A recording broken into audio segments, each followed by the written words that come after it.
All right, welcome back. Hopefully you've been able to get some photos of yourself or to follow along here. I thought I would point out real quick, here's a couple Photoshop fails. You can Google Photoshop fails and find all kinds of crazy things, but I thought I'd point these two things out to you. One of which, we look at this, and obviously he's not lifting this much weight. It could be believable, but if we look into the mirror, obviously it's been photoshopped.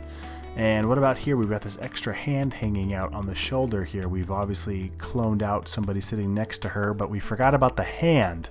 So as we work through this section about Photoshop compositing, make sure you pay attention to the details. And one of the details and one of the skill sets that will help you master this section is your selections. So to get started, go ahead and grab that photo of yourself, and I'm gonna just open this random photo I downloaded. I'll do a couple of these photos here that I can show you a couple different selection methods. So depending on the image you're working with, you may or may not have the perfect photo to work with. So here's an example of a couple different tools we can use. What I'm going to do is I'm just going to zoom in real quick, holding the Command and space. It's a shortcut. I could click on the zoom tool in my tools over here, but I like to work with my move tool selected, and then I'll hit spacebar to get my hand tool if I need to move around in the image, or hold down spacebar and Command to get my zoom tool. So what I'm doing now is hit the letter W to get my brush, my quick selection tool. It's kind of like a brush and a magic wand at the same time. So this is a great tool if I wanted to quickly brush out, and you'll see with an image like this, it's basically been gift wrapped to me. It's such a high contrast between the background and the foreground that I almost didn't have to do anything. So with this magic wand selected here, we've got these ants marching around here, this marquee. If I click on this background layer and hit Command J, it will jump cut it to a new layer here. Now I'm going to hold down the Command key and click on this new layer icon to put a layer below. If I just click on the new layer icon, it'll put a new layer above. So I want a new layer below.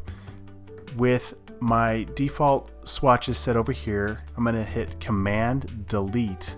Make sure I'm on layer 2 here, that blank layer. Command Delete will fill with whatever is in your background color. So now I can see I've got him cut out here on his own layer, which is fine. That works great. I'm going to double click on this library image I have over here for this background, and I could easily drag and drop. I'm going to click with my move tool, drag up towards this tab, hold for a second, come back down, and all of a sudden I've got him in the same photo. I hit Command T to get my free transform tool, and I'll drag him up a little bit.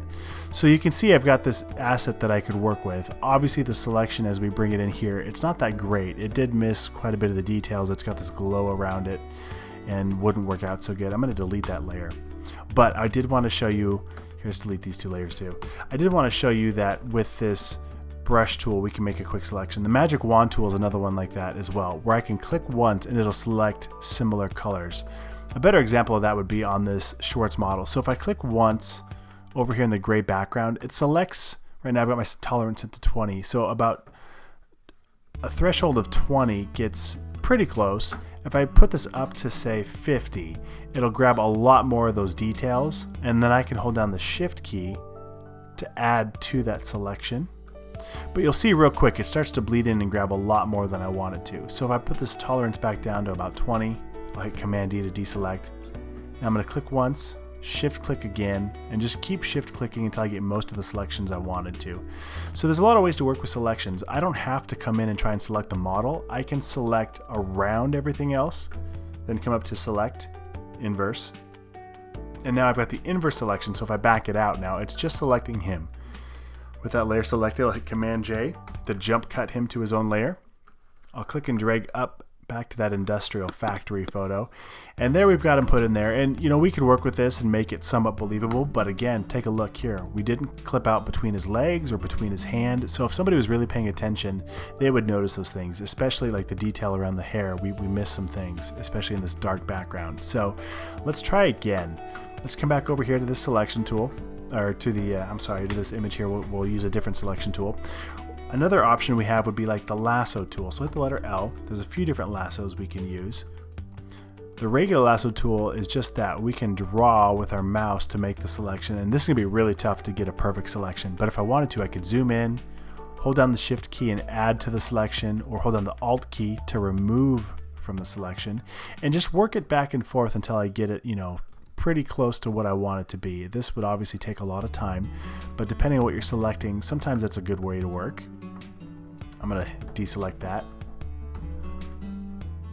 We have the polygon lasso tool, which is a nice quick way to get straight selections. Sometimes that works great for what you need to do. So I'll just make quick selections here, double click when I'm done, and it closes that off. I hit Command D to deselect. And then the magnetic lasso tool, that's another good one where if you have a high contrast image here, if I just start dragging right here and I kind of get it close, and I can click along the way where I want it to stick, it's kind of a sticky selection. So even if I wander out just a little bit, it still wants to snap back to that high contrast area. So that might be a good way to work. But let me show you the way that I like to work, because here's the deal. You're never going to be gift wrapped an image that's got this much contrast between it. Sometimes you're going to have an image like this, which is a great photo, but what happens if we want to put this person into a new image? Well, if we tried the quick selection tool, it is a quick selection and sometimes it works great. So if I click and drag, it does a pretty good job of grabbing just the images or just the pixels I want. Now if I hold down the Alt key, I can remove or subtract from that selection, and it does a pretty good job. If I were to zoom in pretty close, you can see it jumped around a little bit on the hair, and it forgot this backpack strap. Things that most people wouldn't even notice, but sometimes they do, and it depends on the level of complexity you're working with. So I'm just holding down Shift as I click and drag over these rocks here. It grabbed way more than I wanted, so I'm going to hit Alt and drag. So this really is an incredible tool, and sometimes it works really well. It really depends on the image. What I'm going to do is hit the letter V to get my Move tool. And I didn't even jump cut this to a new layer. With the selection, I'm just going to click and drag, and you'll see my selection, my move tool turns to an icon with the arrow and the scissors, which means I can cut it and actually move it. I'll bring it up to this tab, drop it back into this setting. I'll hit Command T to free transform and just kind of scale it up a little bit. So not a horrible selection, and if we were going to do something else with maybe a dark sky background or a mountain type of a background, let's see if I already downloaded one of those here. Let's put her in a different setting. I can just click and drag that in here real quick. Oops, that's the wrong one. There we go. All right, so scale that up a bit. I'm just going to drag this layer below the other one here. And so I could put her into this scene, and we could do some work with the lighting to lighten it up and make it look a little more believable. But the rocks really look good, and because of the detail and all of the color around it, that selection is more than sufficient. Now, here is probably one of the best ways to make a selection, and this is something I would do if I really needed to know that my selection was perfect. So here's an example of an image I used for my client, and I really wanted the selection to be perfect. So what I did is I used the pen tool. Hit the letter P, we'll get our pen tool, click up here on the top tool options bar and make sure we've got path selected. We won't want to do a shape right now. Let me show what a shape does real quick. If I click on shape, click and drag, it will make a shape, and I can change the color up here. So you can play with that later. I'm going to come over here to my paths window, click on that path and delete it because that's not what I'm after right now. All right, now if I come back to my pen tool, the letter P, change this down to path, I can click and drag, or just click. Clicking and dragging will make curves, what we call Bezier curves. If I hit Command Return, or if I come over here to Paths and Command click on this icon, I'll get the marching ants again. So this is another way to make a selection, just like the other selections you've seen, but the difference is with the other selections, it was pretty tough to go back through and refine selections. Here, if I wanted to get really fine, detailed with this work, I could hit my caps lock key, which changes my cursor from the pen tool to a precise cursor. So I can click once, click and drag to bend this line, and now wherever I click, it'll follow that anchor point, and that's my actual path. So it's a little bit of a tricky tool to get used to, but you'll start to see if you can play with this a little bit on your own time and get good at it, you can create incredibly precise selections. So I'm just going to rough this one out real quick. I'm just clicking real fast just so we can move along in this tutorial here. But what I like about it is I can come in and really control exactly how my anchor points land, and I can also move them exactly to where I want them to be. So I'm just gonna make my selection here. And you can see that I can quickly zip through this, and it doesn't have to be perfect, especially if the size isn't going to be that large. But if you need it to be perfect, you could come back in, hold down the command key, click on any one of these anchor points and move it right to where it needs to be, so that way it's pixel perfect. When you're ready, come back, click on that last point you left off on, and continue on your way. If at any point you accidentally deselect your path and you can't see it, you can come over to this paths layer, click on that work path, hit the letter P. Let's try that one more time. I'll command click on this end right here. Now I've got my pen tool. I'll click, and I'm off and running again off that path that I left off on. So hopefully you can see how this could be a really great tool. See, and I didn't catch that curve right there, so I can grab this anchor point and then grab my handle and bend that out a little bit. Click once on that endpoint, click and drag, and now I'm off and running again. So it's a really, really great tool. Things you need to work on here: if I click and drag, it'll bend it.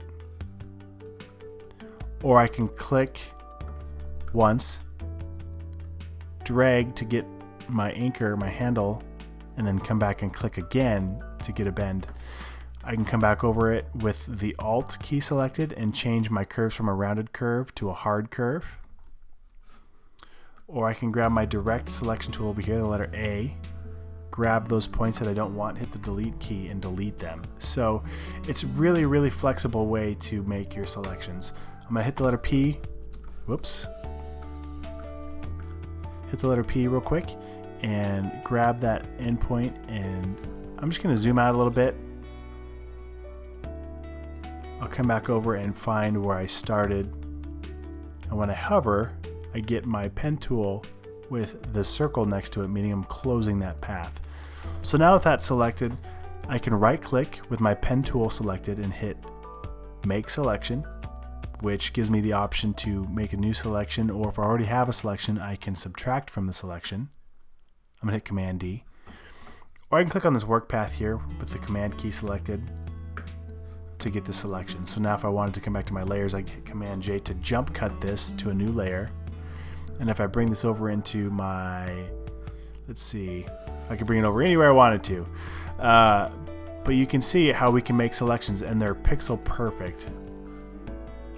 So what I want you to do is go ahead and spend some time cutting out your image. Try and get it to where it looks like this here. Let me grab my example real quick. So we've got this guy where he's totally cut out, all the details are removed, and we're ready to work in our new scene. Here's another example where I've gone ahead and actually cut him out completely. So go ahead and do that real quick, get your image cut out, and then we'll dive into the next video.